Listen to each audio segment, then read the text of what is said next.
જિલ્લામાં બનાસકાંઠા દ્વારા જોરાવર પેલેસ પાલનપુર ખાતે ભવ્ય વૃક્ષારોપણ કાર્યક્રમ યોજાયો।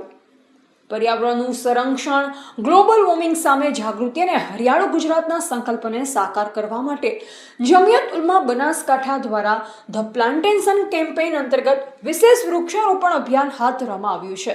આ અભિયાન હેઠળ પાલનપુર શહેરમાં અંદાજે 250 જેટલા વૃક્ષો વાવવાનો સંકલ્પ કરવામાં આવ્યો છે।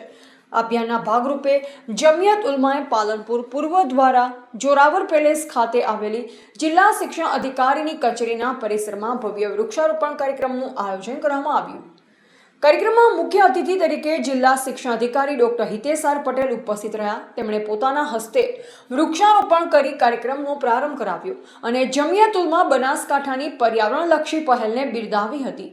આ પ્રસંગે જમિયત ઉલમાના ગુજરાત સેક્રેટરી અને નઝમે તંજીમ અતીકુર રહેમાન કુરેશી, જમિયત ઉલમાએ પાલનપુર પૂર્વના પ્રમુખ મૌલાના મુઝફ્ફર સાહેબ, જનરલ સેક્રેટરી ઉસ્માન ખાન પઠાણ, ઉપપ્રમુખ મૌલાના આસિફ સાહેબ, સેક્રેટરી આરિફભાઈ સલાર તથા ખજાનચી અનવર ખાન પઠાણ સહિતના હોદ્દેદારો અને કાર્યકરો ઉપસ્થિત રહ્યા હતા।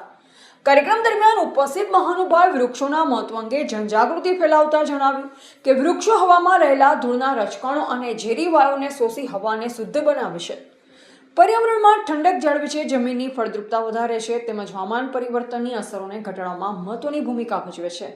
દરેક નાગરિકે ઓછામાં ઓછું એક વૃક્ષ વાવી તેનું જતન કરવાની જવાબદારી નિભાવવી જોઈએ તેવો સંદેશ આપવામાં આવ્યો। આ કાર્યક્રમ સફળ બનાવવા માટે જિલ્લા શિક્ષણ કચેરીના હેડ ક્લાર્ક રાજુભાઈ નાઈ, કચેરી અધિક્ષક દિનેશભાઈ, સિનિયર ક્લાર્ક કમલેશભાઈ ગોહિલ, રાકેશભાઈ પટેલ, મિલનભાઈ જોશી, દર્શકભાઈ ઓઝા, સેવકો સુરેશભાઈ મકવાણા, સજનભાઈ માજીરાણા તેમજ જમિયત ઉલમા બનાસકાંઠાના કાર્યકરોએ નોંધપાત્ર સહયોગ આપ્યો। જમિયત ઉલમા બનાસકાંઠા આગામી દિવસોમાં પણ જિલ્લામાં વિવિધ સ્થળોએ વૃક્ષારોપણ કાર્યક્રમ યોજી વધુમાં વધુ લોકોને આ હરિત અભિયાન સાથે જોડવા અપીલ કરી છે। રિપોર્ટર ભીખાભાઈ સિપાઈ, પાલનપુર।